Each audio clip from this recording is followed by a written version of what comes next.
Hey there, Andrew with Guitar Roads, and in this lesson I'm going to show you a few tips on how you can add some life to an otherwise boring chord progression.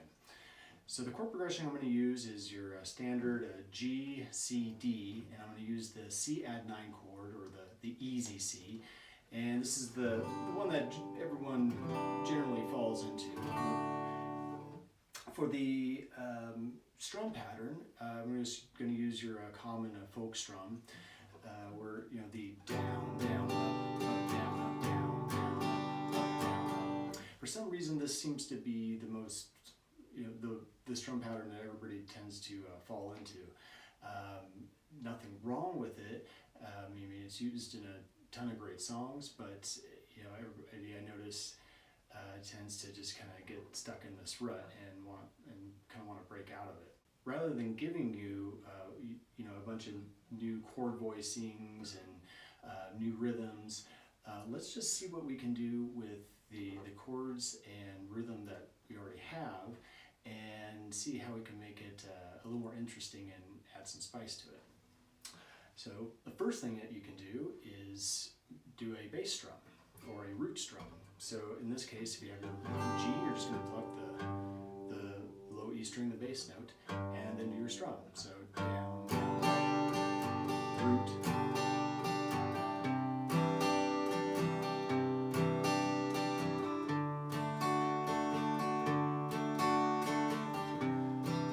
and this just adds, kind of just breaks it up a little bit, and there's something else to kind of follow as the listener.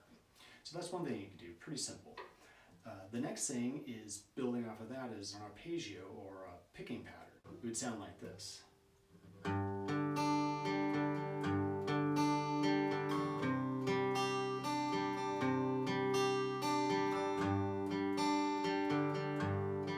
So again, same rhythm, but just picking the individual notes.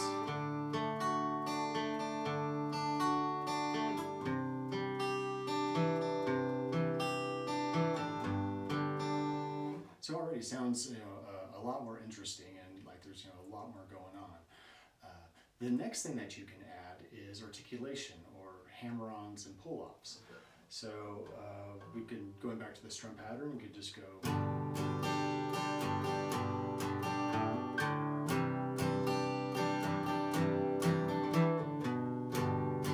So all I'm doing there is just hitting the third of each chord. So I have the third fret on the low E string. The first finger is on the second fret, and same thing with the next chord, the C add 9.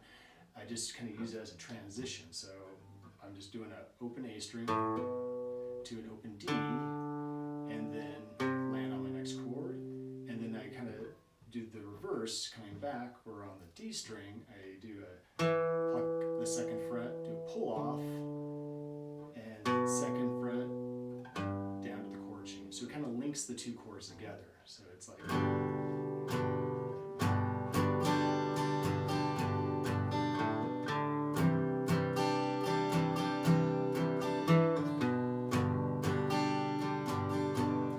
So that's another thing that you can add in to, again, make it a little more interesting and kind of get the music to move a little bit more. The fourth thing that you can do is add in maybe an altered chord.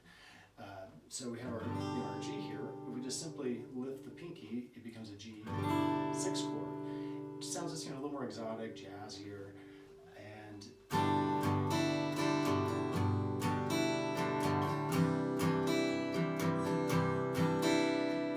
it sounds really cool if you add in everything that I just showed you previously. So we can add in a root strum,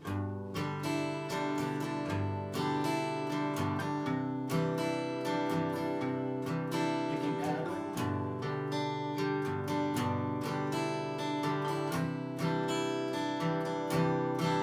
articulation,